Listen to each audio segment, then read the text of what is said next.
The conference room fell silent the moment the old man spoke, but not because anyone believed him. They were laughing. Young lieutenants exchanged glances, smirking behind their coffee cups, convinced this fragile veteran with trembling hands had wandered into the wrong briefing. His uniform hung loose on his frame, decades old and faded, the fabric worn thin by time and memory. But when he cleared his throat and said those two words, Phoenix 1, every face in that room turned pale, and what happened next would change everything they thought they knew about courage. It started as a routine training exercise at Fort Campbell, Kentucky. A new generation of officers gathered for a tactical simulation, their chests puffed with confidence, fresh from the academy and eager to prove themselves. The instructor, a grizzled colonel with 20 years under his belt, had invited a special guest, a tradition meant to humble the rookies. But when the door creaked open and an elderly man shuffled in, leaning on a cane, the room erupted in barely concealed chuckles. He looked like someone's grandfather, lost on his way to the commissary. His hair was silver, his face mapped with deep lines, and his eyes, those eyes, held something the young officers couldn't yet recognize.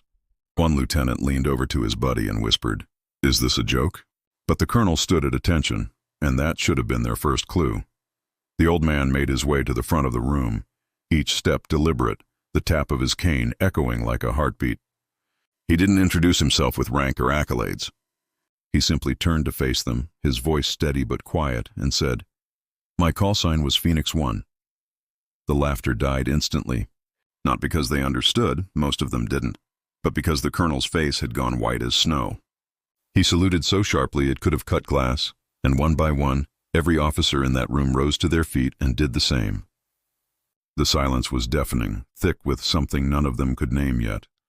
Respect, awe, fear even. Because Phoenix 1 wasn't just a call sign. It was a legend whispered in the halls of military history, a ghost story told to remind soldiers what true sacrifice looked like. And now that ghost was standing right in front of them.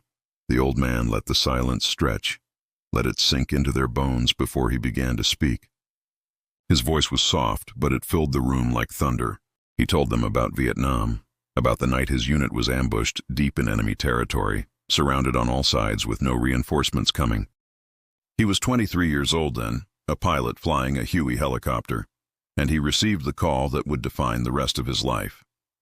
17 men were trapped on a hillside, bleeding out under heavy fire, and command had already written them off as lost. Too dangerous, too dark, too impossible. But Phoenix 1 didn't believe in impossible.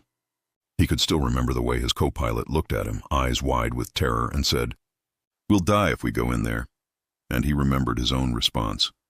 Calm as a Sunday morning. "Then we die saving them." The room was so quiet you could hear the hum of the fluorescent lights.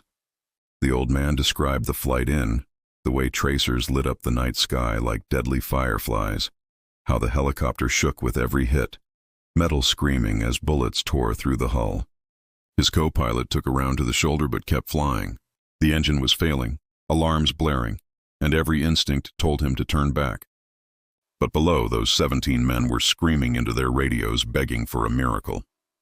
So he dropped into that hell, landed the Huey in a clearing barely wide enough, rotors clipping branches, and held that position while enemy fire shredded everything around him. He could still smell the gunpowder, still feel the heat of the flames licking at the fuel tanks. One by one, those soldiers stumbled aboard, some carried by their brothers, blood pooling on the floor. He counted them, 14, 15, 16, but the 17th man, a kid from Ohio with a picture of his girl in his helmet, was pinned down 50 yards out. The old man made a choice then that still haunted his dreams. He told the co-pilot to take off to save the 16, but instead he grabbed a rifle, jumped out of that helicopter, and ran into the darkness. What happened next was chaos and courage so raw it defied comprehension. He reached the kid just as the enemy closed in, dragged him through the mud while bullets snapped past like angry hornets.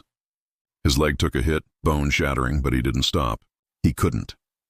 The helicopter circled back, defying every order, and hovered just long enough for him to throw that boy aboard before collapsing into the dirt.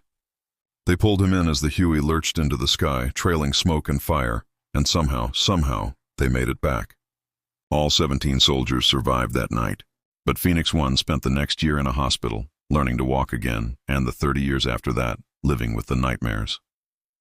He never talked about it, never sought recognition, and when they tried to give him medals, he said the only reward he needed was knowing those men got to go home. The officers stood frozen, some with tears streaming down their faces as the old man finished his story.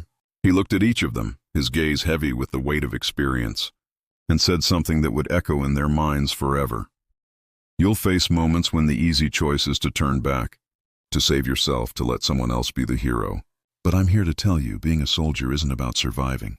It's about making sure others do, even when it costs you everything.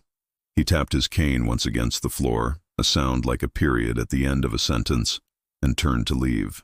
But before he reached the door, the youngest lieutenant, the same one who had laughed, stepped forward, his voice cracking, and asked, "Sir, would you do it again?" The old man paused, his hand on the doorframe, and without turning around he whispered, "Every single time."